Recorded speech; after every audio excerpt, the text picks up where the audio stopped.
Muy buenas tardes a todas, todos y todes quienes nos escuchan en esta tarde. El día de hoy iniciamos el 6º capítulo de nuestro tan querido podcast Acompáñanos, no es solo Charcot. Y el día de hoy tenemos un capítulo especial porque somos puras mujeres en este momento, en este espacio. Y bueno, como bien ya sabemos por el tema del título y todo, este espacio estará dedicado al tema de la sexualidad como tal, un tema que tiende a ser muchas veces un tabú, pero eso es lo que queremos un poco solucionar con este capítulo. Y tenemos por eso mismo, para hablar de este mismo tema, a dos grandes invitadas. Tenemos primero a Katherine y a Carolina. Me gustaría que se pudiesen presentar, decirnos su nombre, su edad, sus ocupaciones, a qué se dedican. Así que les doy la palabra.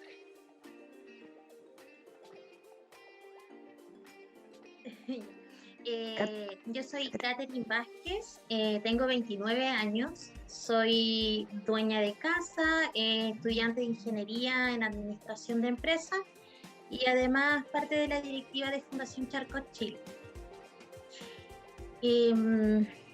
Eso es como lo que hago hoy en día. Súper. Mi nombre es Carolina Pérez. Gracias, Katherine, por tener la oportunidad de compartir el día de hoy nuestras experiencias.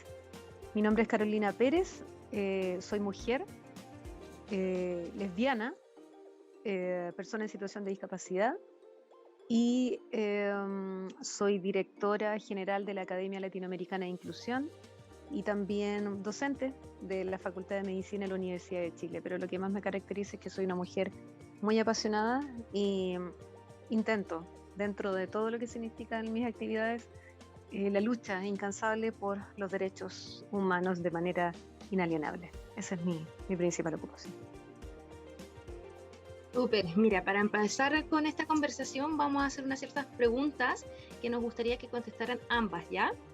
Bueno, como principalmente queremos saber cuándo se empezaron a interesar sobre el tema de la sexualidad. ¿Aprox una edad, una etapa de la vida, alguna situación en específico que nos puedan contar? No, por mi parte, en realidad, siempre tuvimos como el tema de la sexualidad sobre la mesa en mi familia, entonces no era como un tema tabú, siempre se habló de la manera que correspondía. No sé, alrededor de los 17 años que obviamente empezó a interesarme y ahí empecé, claro, mi vida sexual de una manera más activa. De hecho, bueno, me casé a los 18 años y así que no fue un tema empezar con mi sexualidad. Por mi parte, en mi familia se conversaba el tema, pero más desde el espacio genital. Muy desde el espacio genital, muy desde lo biomédico. Yo no sabía en ese tiempo, no me había dado cuenta que era una mujer lesbiana tampoco. El tema de orientación sexual tampoco se hablaba, menos orientación sexual, tampoco identidad de género, que es algo que tampoco recién, hoy día se está conversando de identidad de género, hace un par de años atrás. Entonces, mi vida sexual activa hoy día la vivo en absoluta plenitud, pero también conversando en los años, imagínense, yo tengo 41 años, entonces, no sé, tengo recuerdo de haber conversado con mis padres respecto a sexualidad, que siempre se habló de manera muy amplia con ellos, sin ningún tabú, pero más desde el espacio geniturinario que otra cosa. Entonces, mi interés profundo por la sexualidad fue después de los 25, 26 años, y sobre todo mi descubrimiento de mi orientación sexual. Entonces, lo empecé a vivir bastante más de adulta, la plenitud de mi sexualidad de adulta, ya adulta grande. Sí, esa es mi experiencia respecto a la sexualidad. Súper, hoy en día es un tema no muy hablado, no muy conocido, y creo que es importante recalcar que deberían existir leyes que se inculque la sexualidad a temprana edad. especialmente en los colegios, porque hoy en día es un tema que todos deberíamos conocer y saber, o saber llevarlo. Conocernos nosotros mismos y conocer lo que queremos en nuestra vida.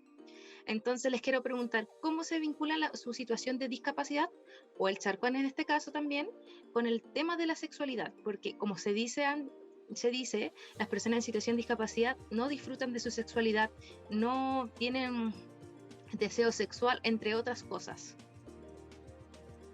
No, ese es un mito por donde se mire. Yo como persona en situación de discapacidad y con charcot-marie-tooth disfruto tal cual disfruta cualquier otra persona, el interés es el mismo, no cambia. Llevo una vida sexual maravillosa, activa, no ha influido mi discapacidad en mi sanidad o en mi situación sexual, no, para nada. De la manera en la que yo veo la sexualidad como persona en situación de discapacidad, la verdad es que ha sido muy frustrante socialmente. Pero físicamente y desde el espacio personal es completamente distinto. Hay un asistencialismo muy grande que gira en torno a las personas en situación de discapacidad, sea la que sea. Entonces estamos vistos como seres asexuados, llenos de mitos, llenos de tabú, como los angelitos. Y yo personalmente nunca he visto un ángel teniendo sexo con otro. Entonces hay una fantasía, una película de por medio muy grande. Y yo creo que no se lo merece nadie ese espectáculo, entonces, pero sabemos que también hay un espectáculo asistencialista muy grande, que sabemos de dónde viene, sabemos que hay un asistencialismo de casi 44 años a través de una visualización que deja el espectáculo televisivo de la Teletón, que vulnera nuestros derechos de manera transversal, por lo tanto es muy difícil que nos vean como personas asexuadas y por otra parte nos están viendo como un objeto televisivo lleno de caridad. Entonces se contraponen estas imágenes. Por otra parte, efectivamente, el tema de la sexualidad de las personas en situación de discapacidad ha sido un mito que afortunadamente ha ido disminuyendo a través del tiempo, porque personas como ustedes, terapeutas ocupacionales, kinesiólogos, psicólogos, etcétera, se han dedicado específicamente, las personas jóvenes se han dedicado a investigar el tema, a proponer esto en políticas públicas nuevas. También en las distintas tesis de magíster o de pregrado se han interesado mucho, entonces eso se agradece profundamente para poder sacar toda esta polvadera de mitos, tabúes y ángeles que existen en torno a nosotros. Cuartan demasiado la vida, nos marcan con sus dichos, nos marcan con su imaginación tan retrógrada, y nos dejan ahí como que somos poco más seres inertes, y no es así, somos personas tal cual otra persona, o sea, no tenemos ese problema. Hoy en día sigue siendo un tema, a pesar que menor, como dice Carolina, pero sigue siendo un tema, y las preguntas que hacen las personas cuando te ven en situación de discapacidad y tienes un marido o una pareja o un hijo y te preguntan, ¿cómo hiciste a tu hijo? O sea, preguntas tan no sé cómo llamarlas, tan ilógicas, como ¿cómo hiciste a tu hija? O sea... Sí, son un poco, sí, son bien indiscretas también, o la imaginación creo que da para mucho y sería bastante interesante que esa imaginación se pudiera ocupar para otras cosas, pero, sí. Pero me pasa a mí también. Yo llevo una relación de pareja de muchísimos años, de 11 años, y entonces cuando han conocido a mi pareja o converso este tema de sexualidad y me ven en silla de ruedas, yo creo que la pregunta siempre es cómo lo hace, y yo lo expongo y le digo, estoy segura que lo que tienen en la cabeza, la pregunta es cómo lo hace. Y yo les digo igual que todos ustedes, no creo que sea nada muy mágico lo que hago yo, lo que hacen ustedes. Entonces hay yo no creo que sea una falta, por ejemplo, de discreción, sino que hay una falta, hay un tema biomédico, hay un tema sexual súper importante que se conversa, Ya, ok, eso es una parte, como la parte más rehabilitadora, pero no es lo único.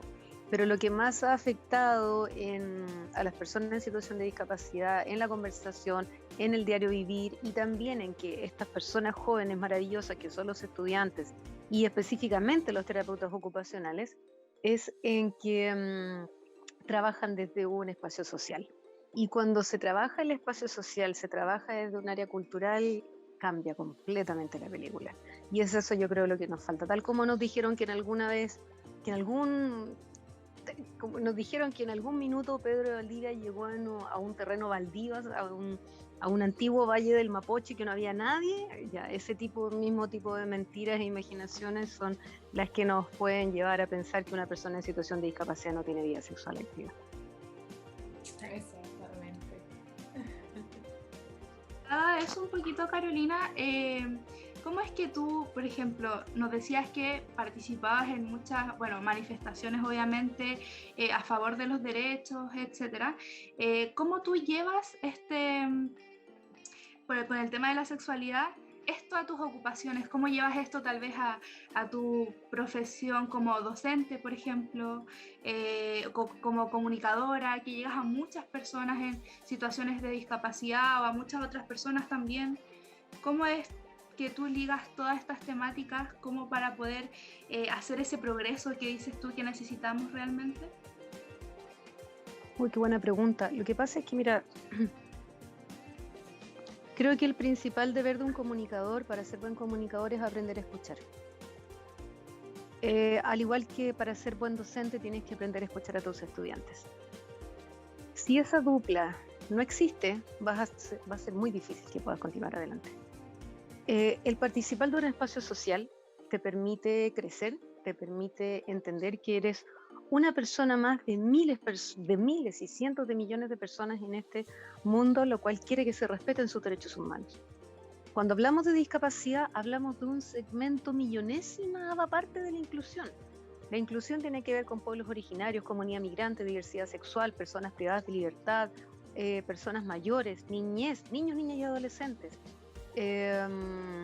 ecología, medio ambiente, sustentabilidad, economía circular, en fin, muchas cosas. Todo eso es inclusión. Y cuando aprendes a escuchar a otras personas, te dan su punto de vista desde la experiencia de los derechos humanos, tanto sus alegrías como sus dolores, sus anhelos también, sus sueños y convicciones, yo creo que es ahí donde comienza recién un pequeño espacio tuyo a germinar en que puedes ser parte de este progreso. No es que tú seas el progreso, es que en conjunto somos el progreso.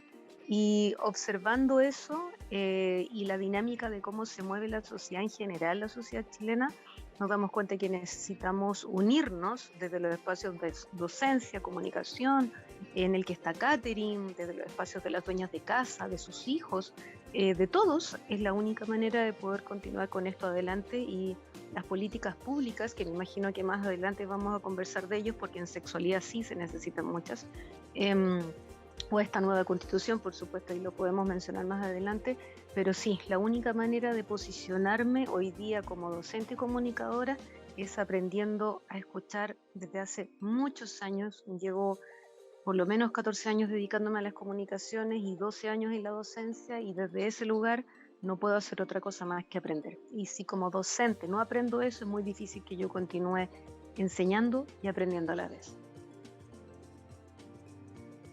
Exacto.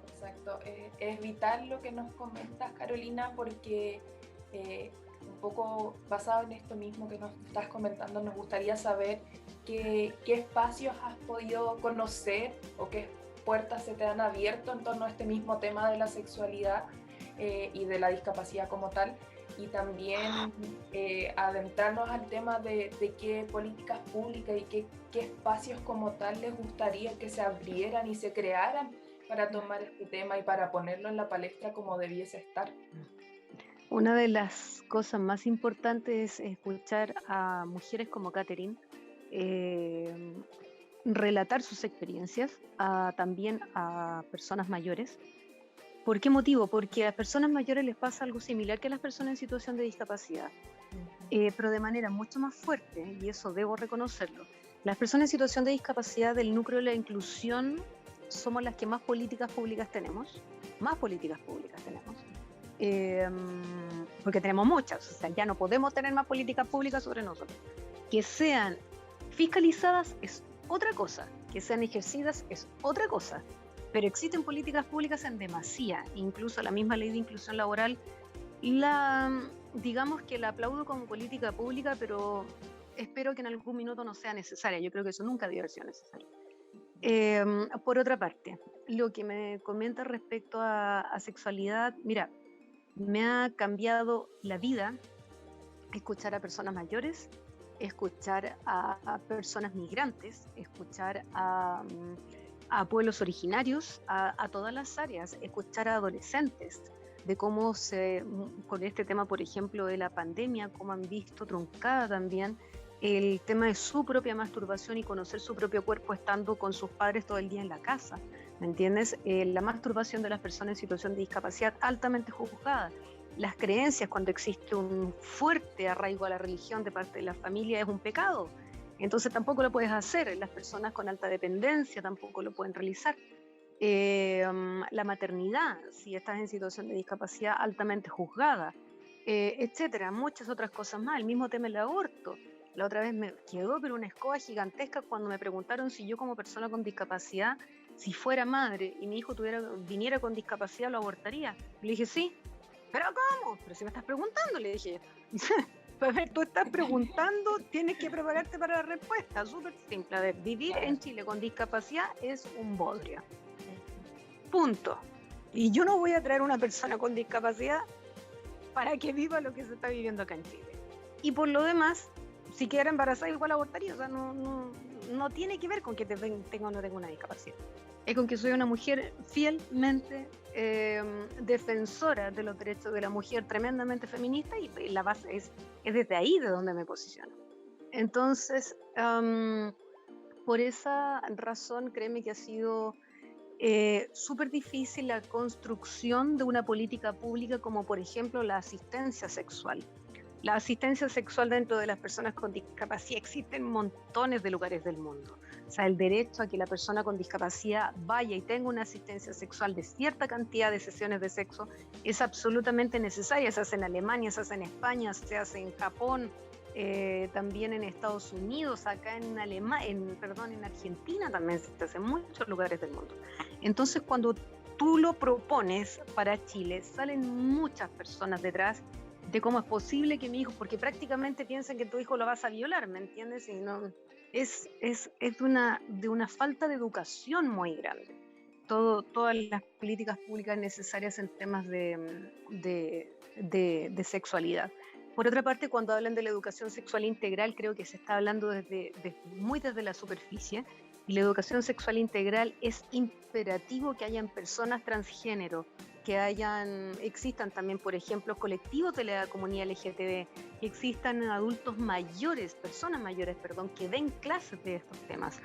Las personas mayores muchas veces cuando comienzan incluso desde la misma menopausia en adelante, ya prácticamente cortas a la mujer con su vida sexual activa y es una falta de respeto brutal.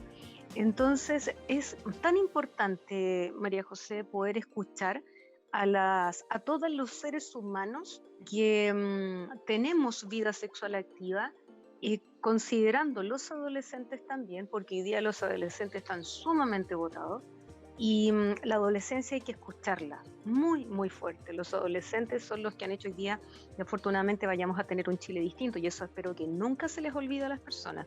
Nosotros no nos saltamos el torniquete, fueron ellos, y por ello estamos acá hoy día. Entonces, hablar de temas tan sensibles para algunos como la sexualidad, creo que debe ser algo que deje de ser sensible y se coloque desde un espacio educativo. Y creo que esa es mi respuesta a lo que tú mencionas. Las políticas públicas en sexualidad son absolutamente insuficientes, pero absolutamente insuficientes. Y aunque existan políticas públicas, el tema es cómo las vamos a ejercer, quiénes las van a fiscalizar y de qué manera se van a llevar a cabo. Pero espero que efectivamente haya un reconocimiento constitucional a la sexualidad desde todas las áreas dentro de esta futura convención constituyente. Exacto, es súper importante lo que mencionas, Carolina, porque estamos de cierta parte haciendo historia con nuestra nueva constitución. El hecho de que sea paritaria es algo que va a ser mundialmente conocido y claro, Sí. es el momento que tenemos para poner en la palestra todo esto que tú mencionas, porque ya resulta un poco incluso irrisorio el hecho de que estando en el 2021 tengamos que estar pensando en que necesitamos que estén las opiniones de todos. Entonces, claro, nos queda mucho por delante, muchas tareas, mucha pega por delante, así que Sí. esperemos que resulte todo bien. Lo importante es que, sí, Sí, sí, dale. perdona, disculpa que la interrupción, lo importante no es solamente tener la constitución paritaria. O sea, lo importante es que, o sea, la convención paritaria, lo importante es que sea paritaria y feminista, porque es muy distinto, porque podemos hacerla paritaria y no hacerla feminista y ahí nos estaríamos disparando en los pies, porque en realidad necesitamos que dentro del Ejecutivo, Legislativo, Judicial exista feminismo, dentro de los ministerios exista feminismo, dentro de las alcaldías existe el feminismo. Entonces sabemos que el feminismo fue y será el acto político social más pacífico y efectivo de todo el siglo XXI. Por lo tanto, no puede estar ausente. Así que, pero sí, te encuentro absolutamente toda la razón, toda la razón. Sí, completamente. Catherine, nos gustaría saber también por tu parte un poco más de este mismo tema, sobre los espacios que te gustaría que se abrieran, sobre las políticas públicas, todo esto. Y las políticas públicas son necesarias para abrir temas tan básicos como la sexualidad, que se vayan basando también en la adolescencia, en los colegios, en los liceos, sobre todo para que los niños no estén abandonados, porque nosotros nos encontramos en liceos, sobre todo en los liceos vulnerables, donde no pasan sexualidad, donde no existe una educación preventiva sobre las enfermedades de la relación sexual, sobre la sexualidad en general. No estoy en contra de que ellos disfruten de su sexualidad, pero sí que sean responsables. Hoy en día vemos la maternidad adolescente demasiado a flor de piel. Vemos a niñitas de 15, 16 años siendo mamás sin querer.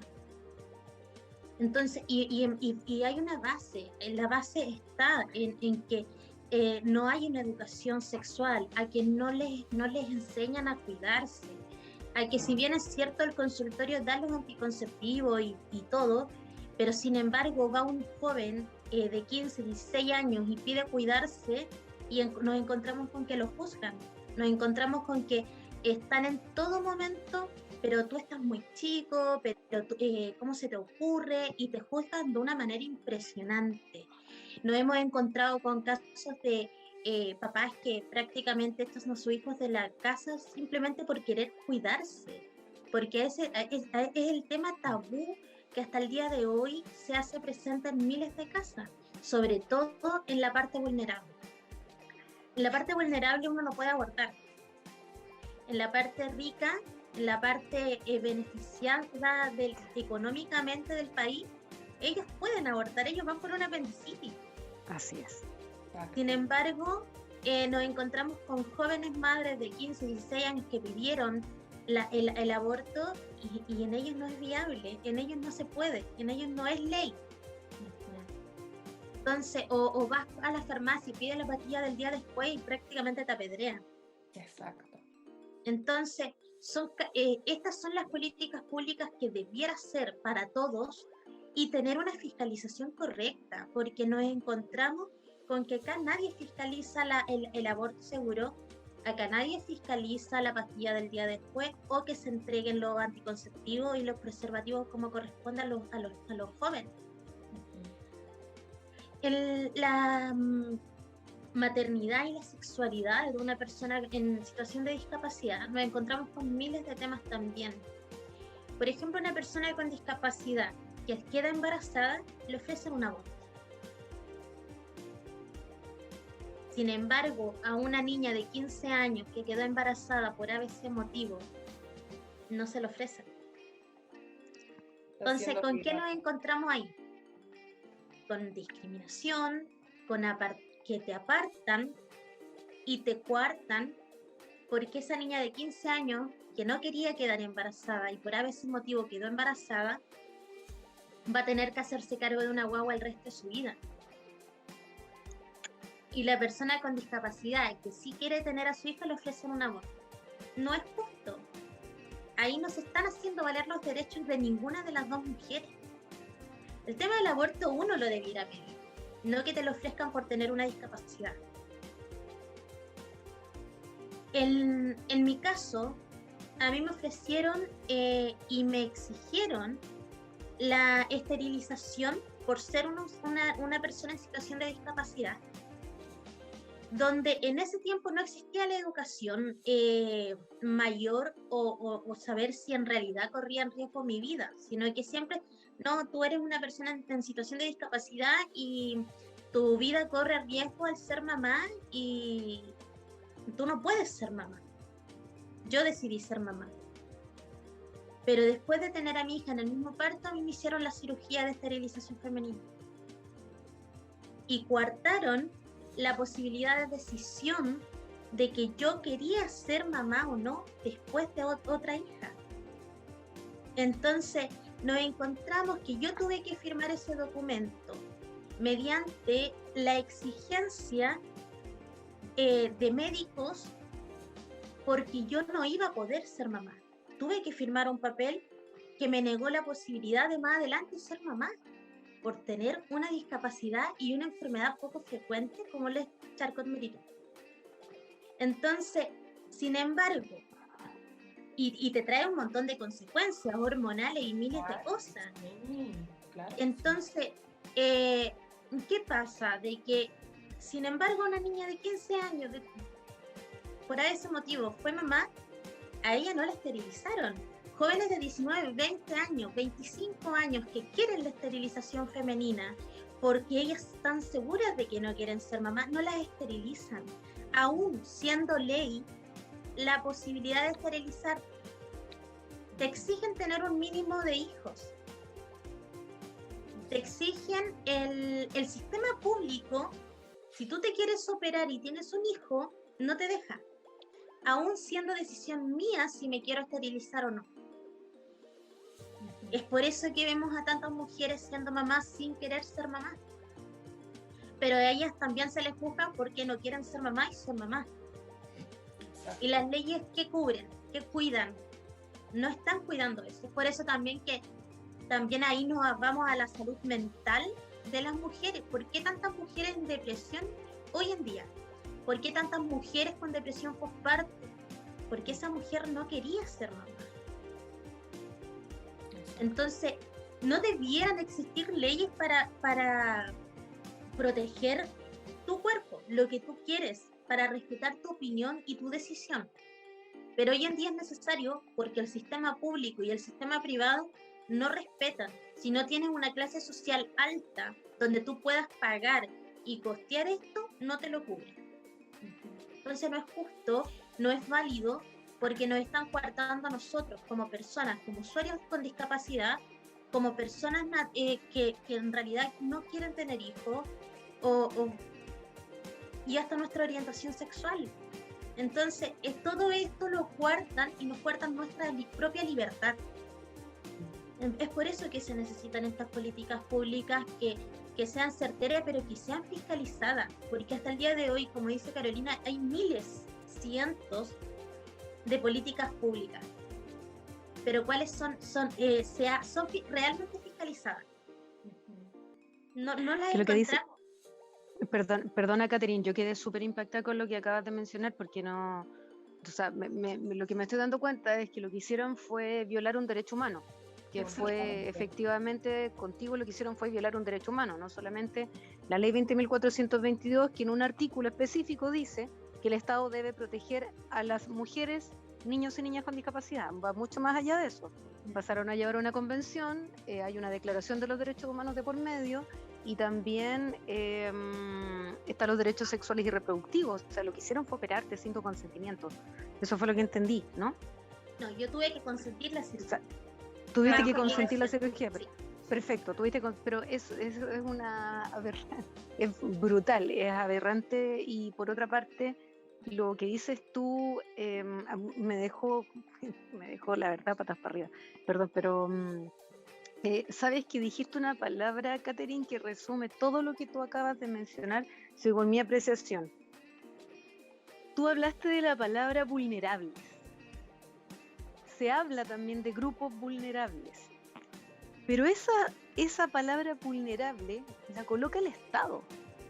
Y resulta que existen grupos vulnerables porque el Estado lo permite. Eso es lo que pasa, que es muy diferente, pero, o sea, está tan pegado en nuestro léxico como una garrapata la palabra, los grupos vulnerables. La persona en situación de calle es una persona vulnerable, las personas mayores son personas vulnerables, pero oye, son vulnerables porque ustedes no se han hecho cargo. A ver, son grupos vulnerados, que es muy diferente. Pero que estas personas estén en situación de vulnerabilidad es por falta de responsabilidad del Estado.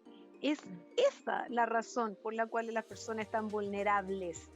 Ustedes vulneran sus derechos como Estado. Ellos están vulnerables por culpa de ustedes. Es un Estado poco fortalecido, extremadamente presidencialista, y que no tenemos la oportunidad porque el Estado está tan débil. O sea, hace muchos años que tenemos un Estado muy débil, multimillonario, y es algo de verdad, la gente muchas veces me dice, ¿cómo? Es multimillonario, pero extremadamente débil. Las arcas del Estado son gigantes, pero el Estado es demasiado débil. Entonces, pero el Estado es el que mantiene a la gente en situación de vulnerabilidad. Es eso. No es que sean grupos vulnerables per se, porque nacimos vulnerables, no. Son grupos que están siendo... exacto, o sea, el hecho, lo que tú mencionas, a una persona que lo operan, por ejemplo, en la clínica Los Andes, qué sé yo, va a ser muy distinta si una de nuestras compañeras que vive en Pedro Aguirre Cerda, San Miguel, Quinta Normal, Renca, Cerro Navia, va a ser completamente distinto, y eso lo sabemos todas lo sabemos. Entonces, el resguardar los derechos sexuales y reproductivos es un deber y una responsabilidad del Estado, pero de manera imperativa. No es que existan grupos vulnerables, el Estado nos mantiene vulnerables, que es muy diferente. Entonces, creo que tú mencionaste de manera perfecta y lo dejaste como una radiografía de cuál es efectivamente la responsabilidad que tienen con nosotros, y nosotros como sujetos de derechos y de deberes también, en poder denunciar este tipo de actos que se están realizando hoy día, y hace muchos años también. Exacto. Ni pensar en los años anteriores, porque claro, si es que existía realmente un derecho en ese tiempo. O sea, imagínate si recién el derecho, por lo menos el derecho a voto, las mujeres lo tuvimos la primera vez en 1939, y en las municipales recién votamos en 1949 por presidenciales. O sea, imagínate, la palabra derecho sobre las mujeres está, pero recién a flor de piel entre nosotras. Recién estamos entendiendo que todas las olas feministas antiguas son las y esas mujeres que en algún minuto hacían explotar los correos chicos estos que habían en Inglaterra por el derecho a sufragio. Podemos entender que hoy día estamos afortunadamente, y que se logró lo que se logró gracias a nuestras antecesoras. Pero lo que Catherine refleja perfectamente bien con sus dichos lo que está ocurriendo no solamente acá, sino que a nivel latinoamericano en general y en todo el mundo. Por eso vimos que la performance de las tesis de Un violador en tu camino lo hicieron hasta las mujeres musulmanas. Entonces podemos observar que eso se hizo en todas partes del mundo porque hay una demanda de parte de las mujeres de antaño, muy, muy, muy grande. Bueno, chica, mira, yo desde mi parte quería contarle mi experiencia, tomarme desde lo que dijo la Katy. Yo fui mamá adolescente a los 17 años cuando estaba en tercero medio. La primera vez que yo quise conocer este tema, fui al consultorio y me miraron en menos por ser menor de edad. Que me dijeron, usted no puede tomar una hora a la matrona porque usted es menor de edad. Y le dije, yo creo que estoy embarazada, le dije. Y me miraron, me dijeron, no, tiene que venir con un adulto que le venga a pedir la hora. Entonces, ahí lamentablemente uno tiene que acudir a otras cosas que no debería ser así, y le pedí a una amiga que me pidiera la hora por mí. Y fui, me hicieron un test de embarazo y realmente estaba embarazada. Yo estaba en tercero medio, no tuve la oportunidad de conocer la sexualidad. Fue mi primera vez, que se podría decir, y lo único que a mí me repetían en el consultorio, las personas que me veían y mi familia es: ¿por qué te pusiste a hacer cosas de grande? ¿Qué vas a hacer tú ahora con un bebé? Y lo que siempre tuvieron en mente o quisieron hacer por parte de la familia de mi pareja en ese momento era que el bebé se fuera en adopción, porque yo era menor de edad, porque yo le estaba cagando la vida a este joven que podía seguir estudiando y que yo me tenía que hacer cargo sola de este bebé porque él tenía que estudiar, pero yo como mamá no podía hacerlo porque yo tenía que estar a cargo de este bebé. Hicieron todo lo posible, averiguaron todas las fundaciones posibles para dar en adopción a este bebé. Tuvimos que ir a charlas para dar en adopción a mi hija en ese momento, y nosotros íbamos solamente por el hecho de ser menores de edad y que teníamos que acatar las órdenes de nuestros padres. Entonces, cuando llegó el momento del parto, yo miré a esa guagua y dije: yo no voy a dar a mi hija en adopción, yo me voy a quedar con ella y yo voy a hacer todas las cosas que yo quiero hacer en mi vida, pero la voy a hacer con ella. Y mi pareja en ese momento, que tenía 16 años, me dijo: yo te voy a acompañar en todo el proceso. Si yo tengo que dejar de estudiar para que tú estudies, yo lo voy a hacer. Y ahora llevamos 12 años de relación, mi hija cumplió 10 años y yo estoy terminando mi carrera en la Universidad de Terapia Ocupacional y puedo decir que es la mejor bendición de mi vida, pero sigo entendiendo y comprendiendo que faltan políticas públicas, que falta educación sexual, que nos expliquen esto, que nos entreguen las herramientas necesarias de acceder a los anticonceptivos, de acceder a los condones. Ahora uno va al consultorio y ¿necesita condones? Es que usted ya es mayor de edad, ¿necesita condones? ¿Necesita pastillas? ¿Qué quiere? ¿Qué necesita? Pero uno cuando es menor de edad, no, ni por si acaso, ni siquiera así como, ¿estás segura que quieres tener la guaguita? ¿Quieres un aborto? No. Si yo hubiera tenido la oportunidad, quizás en ese momento, o lo hubiera analizado desde ese punto, quizás sí hubiera abortado, pero no me dieron esa oportunidad. Ahora que soy grande y que tengo la oportunidad de decidir, lo pensaría y lo decidiría de otra forma y tomaría otro tipo de decisiones. Bueno, tomando en cuenta todo lo que hemos conversado y todo lo que se ha dado, me gustaría saber qué opinan ustedes o qué, podríamos decirle, han observado la decadencia del sistema en estos temas, o cómo el mismo sistema está trabándonos en nuestra sexualidad, en que no sé cómo explicarme la verdad, pero es que son muchas cosas que surgen en la mente que nos gustaría saber, que deberíamos comprender en todo sentido, la verdad. Entonces, podríamos irnos a la pregunta, o sacar dos preguntas de una. ¿Qué opinan ustedes de los sistemas de salud en temas de reproducción sexual y sexualidad adolescente o sexualidad en general? Y también me gustaría saber de ustedes qué tabús tienen qué tabú tienen sobre este tema, tomando la discapacidad, o si nos quieren contar una experiencia de vida en torno a esto.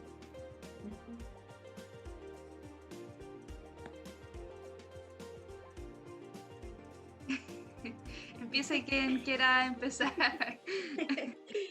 Ya. Yo creo que los consultorios y el sistema de salud en general en Chile está años luz de ser el correcto. En cuanto a al tema sexualidad, no, está años luz. Está años luz porque tiene que mejorar miles de cosas. Primero que nada, tiene que mejorar el sistema humano de los profesionales que trabajan en el sistema de salud. Tanto público como privado, porque en el privado también miran a los adolescentes como ¿por qué estás haciendo cosas de grande? Es lo típico. Efectivamente necesitan mejorar la calidad humana, necesitan mejorar las redes de protección al infanto juvenil en cuanto a lo que es el área sexual en todo sentido, en el área psicológico, en el área médico y en el área de orientación. es sumamente urgente que esto se mejore, pero no va a pasar de la noche a la mañana, porque no se lo han propuesto. Es necesario mejorar la comunicación de los profesionales con los jóvenes para que estos empiecen a tomar conciencia de su cuerpo, de sus cuidados. Si hoy en día tenemos alzas enormes de enfermedades de transmisión sexual, es en base a esto, en base al descuido que existe en el sistema de salud con los adolescentes. Sobre todo en los colegios públicos. ¿Por qué? Porque en los colegios públicos no se enseña la parte correcta, o no te educan de la manera correcta en cuanto a sexualidad. No va nadie del consultorio a explicarte qué pasa si hay relaciones sexuales prematuras, qué pasa o cómo cuidarte si estás teniendo relaciones sexuales siendo más joven. No te van a explicar eso. Yo creo, no sé, a varios añitos atrás, en la básica, la primera vez que nos pasaron educación sexual fue una profesora y puso un condón. Y esa fue toda la educación sexual que tuvimos en séptimo básico. Y yo ya tenía una compañera embarazada, y fue por eso que nos pusieron esta clase específica de educación sexual, donde pusieron un preservativo. Eso fue todo lo que hicieron. Entonces es tan vago porque hoy en día tampoco. Mi hija en quinto básico no tiene educación sexual. Entonces mi hija va en un colegio online, no la estoy inscribiendo en este colegio regular porque miles de motivos. Dentro de ellos también el tema de la pandemia, ¿cierto?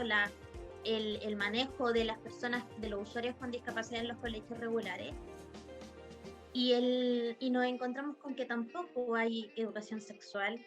Si bien es cierto, yo le enseño a mi hija desde muy pequeña de las cosas y tratando de que todo sea de acuerdo a su edad, pero de manera clara. Pero no todos los padres son así. La mayoría son temas tabú.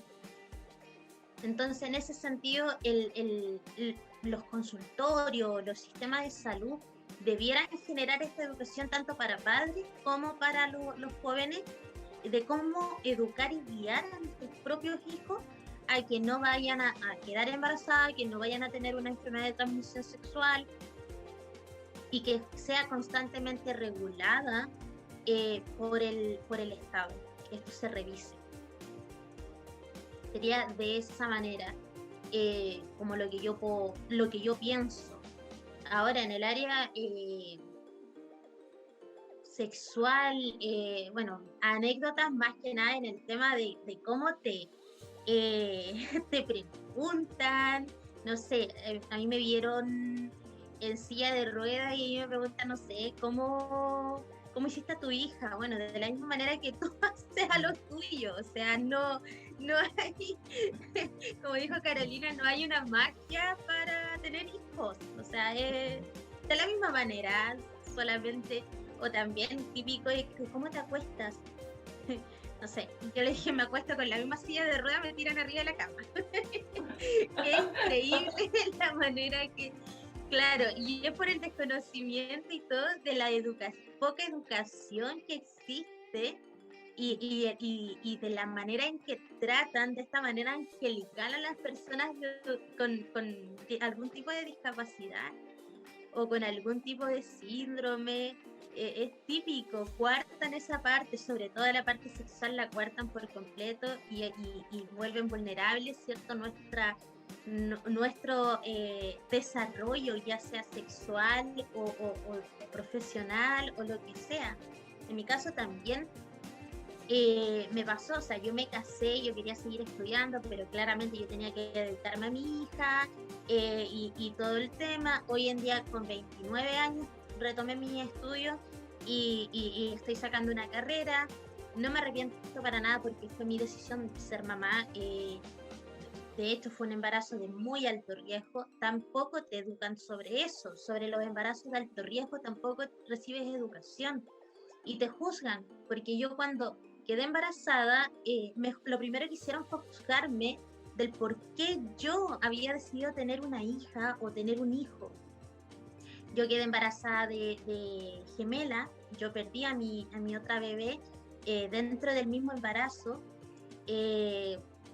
En los primeros meses quedó ella, que fue el milagro de vida, y que nadie se explicaba que ella pudiera haberse salvado, y se salvó, gracias a Dios, y hoy está conmigo, tiene 10 años y es la mayor bendición que tengo, y no me arrepiento para nada. Y yo creo que si hubiera podido tener más hijos, claramente sin la patología los hubiera tenido. Hoy en día, con la madurez que tengo, no hubiera tenido más hijos porque no lo hubiera traído a pasar por esto. En el momento también te vulneran en ese sentido, porque tú escoges profesionales y tú buscas para que tus hijos no nazcan con esta patología. Sin embargo, el desconocimiento médico te dicen no van a nacer con esto, porque aquí te dan miles de razones que hoy en día son absurdas. Y mi hija sí nació con la patología, aun cuando se supone que por todos los sistemas médicos no iban a nacer con ella. Entonces, hoy en día mi hija tiene que pasar por esto, ¿cierto? Pero claramente tiene papás que están ahí con ella y que no la van a dejar caer. Pero sí quiero que ella tenga la educación que yo no tuve por el sistema de salud, por el sistema escolar, que el Estado no me brindó. Yo quiero que ella sí lo tenga. Entonces sería como eso. Bueno, súper, muchas gracias, Catherine. ¿Y por tu lado, Carolina? Bueno, la primera pregunta fue ¿cómo evalúa el sistema de salud? A ver, en el sistema de salud chileno hay dos áreas, el público y el privado. Entonces, el privado claramente entrega, hay que partir de la base que en nuestra Constitución no tenemos derecho a la salud. Nosotros tenemos acceso a la salud. Eso quiere decir, si tú tienes plata te atiendes, si no tienes plata no te atiendes. Ese es el acceso a la salud. Entonces, desde el punto de vista privado, al parecer, todo funciona como debería funcionar. Incluso bastante más de lo que debería funcionar, como por ejemplo llegar con una apendicitis y que te hagan un aborto, ¿cierto? Siento que muchas otras de nuestras compañeras no tienen la posibilidad de hacerlo. Y el sistema de salud público como sistema, lo encuentro un desastre como sistema. Sin embargo, los profesionales de la salud pública, yo me he topado con muchos extraordinarios profesionales de la salud pública. Entonces, el que está mal es el sistema de salud configurado como una estructura. Uh-huh. Hay una verticalidad del sistema de salud que está muy mal hecho. Entonces, desde ahí creo que por supuesto que hay que cambiar el sistema de salud pública. Yo creo que el sistema de salud privado, al igual que pasa, a mí no me gusta estar mirando mucho otros países. Yo di el tema de la asistencia sexual porque di el ejemplo de dónde se hace. Pero, por ejemplo, yo no soy una persona que dice, observemos el ejemplo de Finlandia en educación, observemos el ejemplo de Alemania en políticas públicas. No, o sea, yo observo Chile, nada más. A mí me interesa saber lo que pasa en mi país y de qué manera podemos observar en la solución, porque el problema ya sabemos de dónde viene, por lo tanto, enfoquémonos en la solución. Desde ahí creo que deberían realizarse reconocimientos constitucionales en esta nueva constitución, valga la redundancia, que tenga que ver específicamente con salud. ¿A qué me refiero? Por ejemplo, la terapia ocupacional tiene que tener necesariamente mucho más, tiene que haber un sistema de salud que cubra más terapia ocupacional. Como por ejemplo en rehabilitación, cuando te dan 10 sesiones de rehabilitación en kinesiología. ¿Qué haces con 10 sesiones de rehabilitación en kinesiología? Absolutamente nada. Entonces, hay muchas cosas que cambiar. Entonces, es el sistema de salud pública el que encuentro que está mal hecho. Sin embargo, insisto, hay muchos profesionales de la salud pública que considero que son extraordinarios. Por otra parte, en realidad como el único, yo creo que sería casi chascarro que se lo podría contar que me pasó, fue cuando con mi pareja dijimos, esta sensación, ¿cierto?, que uno tiene cuando está conociendo a alguien de en qué minuto nos vamos a acostar, en qué minuto nos vamos a ir a la cama, en qué minuto. Y llega ese minuto, y ese minuto fue el 27 de febrero del 2010. ¡Qué gran minuto!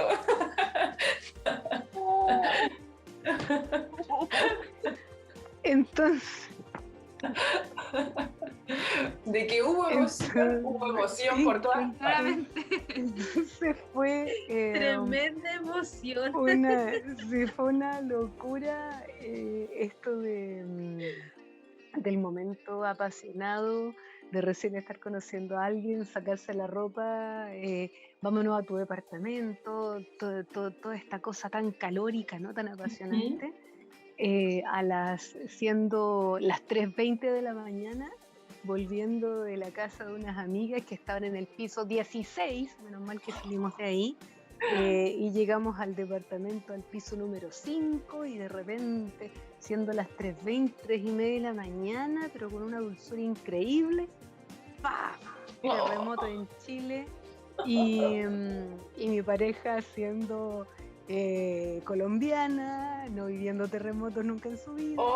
Entonces, o sea, si eso les sirve como chascarro, ya no sé qué más entregarle. Pero entre que nos reímos, nos asustamos, sentíamos que no moríamos, pensábamos que al otro día nos iban a encontrar debajo de los escombros, las dos en pelota, por una parte no sabiendo mis viejos que ya tenía pareja, y por otra parte la mamá de ella no sabiendo que era lesbiana. Era una cosa, pero que va a salir en la no, o sea, yo ya veía que salía en la portada del lunes. Entonces eso creo que es lo más cómico que me ha pasado desde ahí, y el inicio de una relación increíble. Pero sí, hay muchas cosas que suceden, y como tal lo decía Katherine, por ejemplo, la educación sexual integral. Yo creo que hoy día los chiquillos ya no necesitan ese tipo de educación que recibimos nosotras.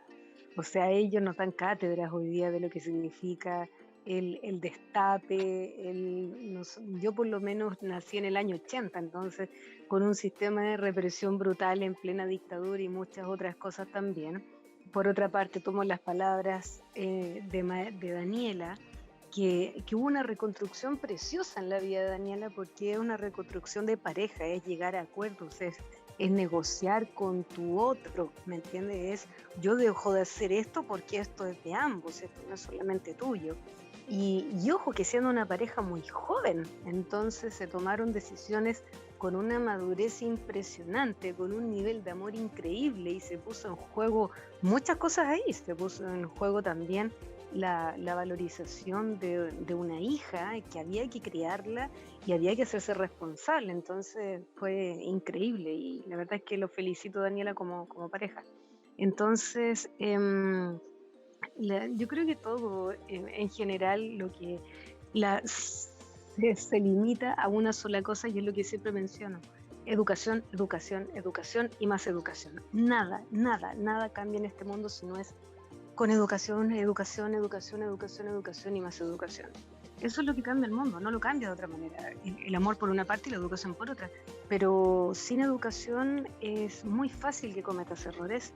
Sin educación es muy fácil ser un títere del poder.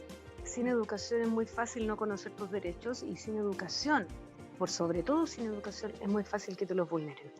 Entonces, por eso hoy día es tan difícil, que, por ejemplo, pase algo, ocurra algo en relación a actos de corrupción, violación de derechos humanos, y alguien no lo sepa, porque todos tenemos, esto por lo que nos estamos comunicando hoy día, que es un celular en el cual todos somos periodistas, todos somos camarógrafos, todos somos fotógrafos y todos somos denunciantes. Entonces, pero eso también lo hace la educación. Y frente a la educación sexual es exactamente lo mismo. Por ejemplo, la violencia ginecobstetra es enorme. lo que podemos observar en distintas partes del mundo, incluso todavía en Latinoamérica, en relación a la mutilación genital femenina, también lo podemos observar. Entonces, todo ese tipo de cosas tiene que ver con algo que nos convoca, que es ser mujeres, y muchos hombres también. Ojo, acá no tiene que ver con ser solamente mujeres. Yo conozco muchos hombres feministas, muchos hombres que están también en esta lucha y que están en un proceso de deconstrucción, y nosotras como mujeres tenemos que ser lo suficientemente flexibles en entender de que también muchos de ellos han sido víctimas de un sistema machista patriarcal tremendo, en el cual nacieron con el pantalón, o sea, nacieron vistiéndolos de celeste y a nosotras vistiéndonos de rosado, y es algo lo cual es nuestra responsabilidad también educar desde ahí.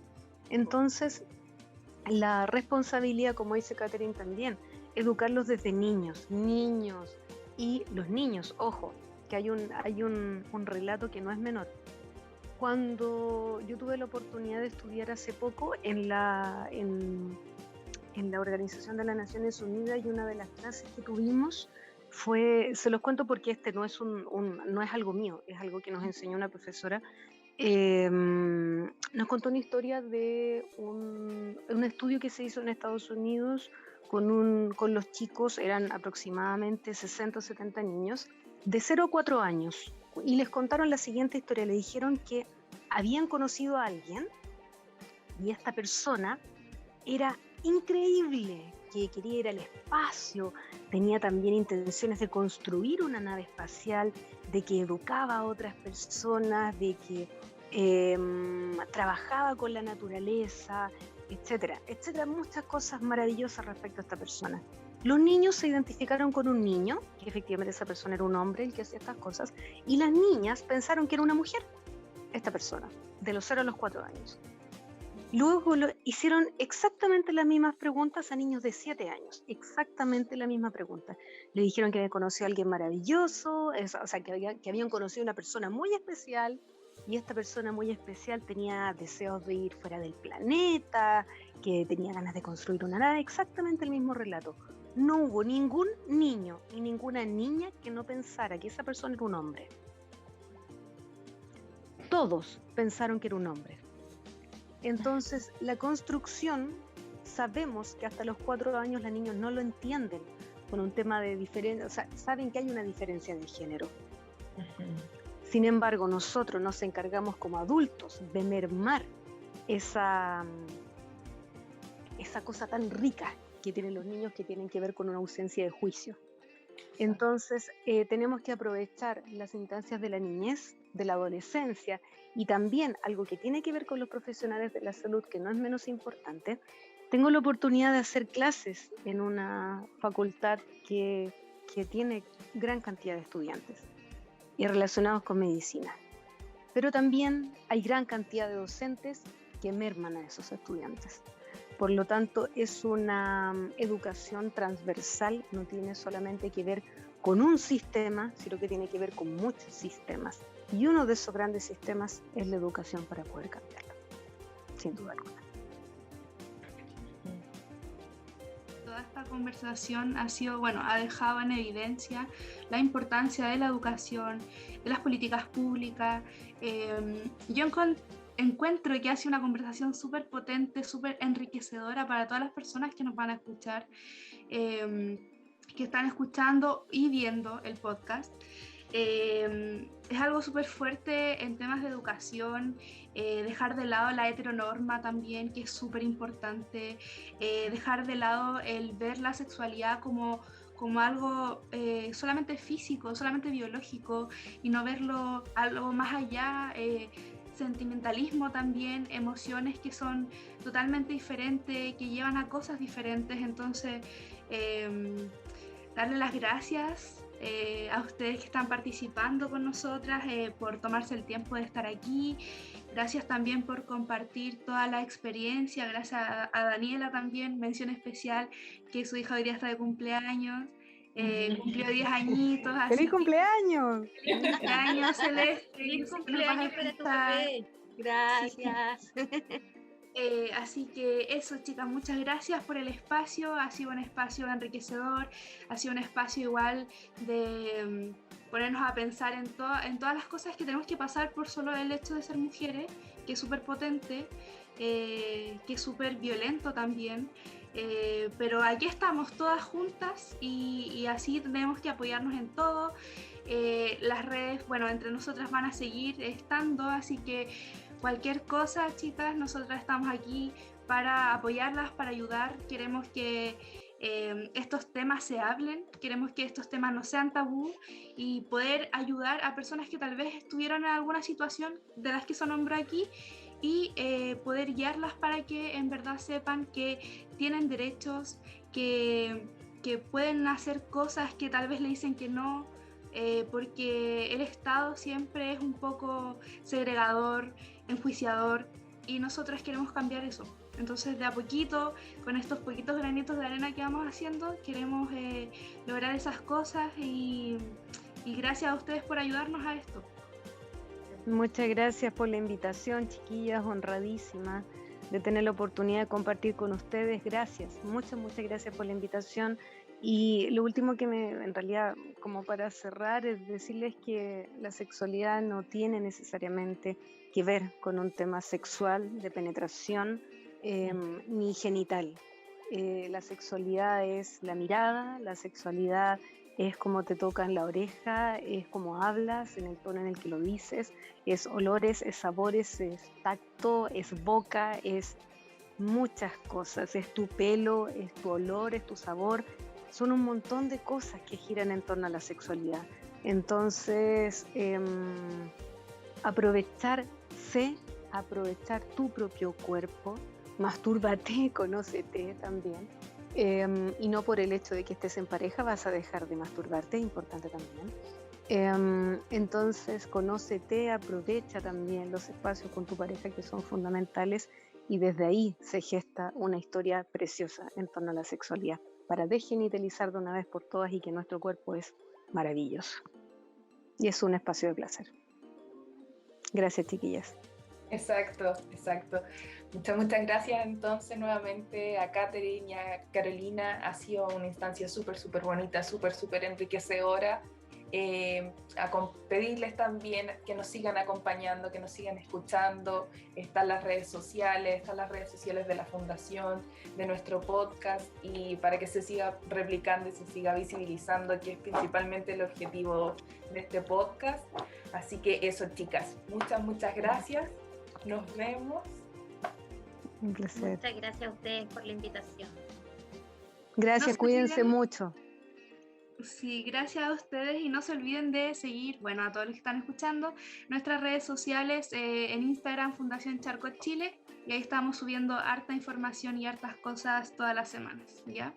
Así que nos vemos hasta el próximo podcast. Muchas gracias, chicas, y recuerden, búsquennos como podcast, acompáñanos, no es solo Charcot, en YouTube y en Spotify. Que estén bien, muchas gracias. Gracias. Chao, gracias. Chao.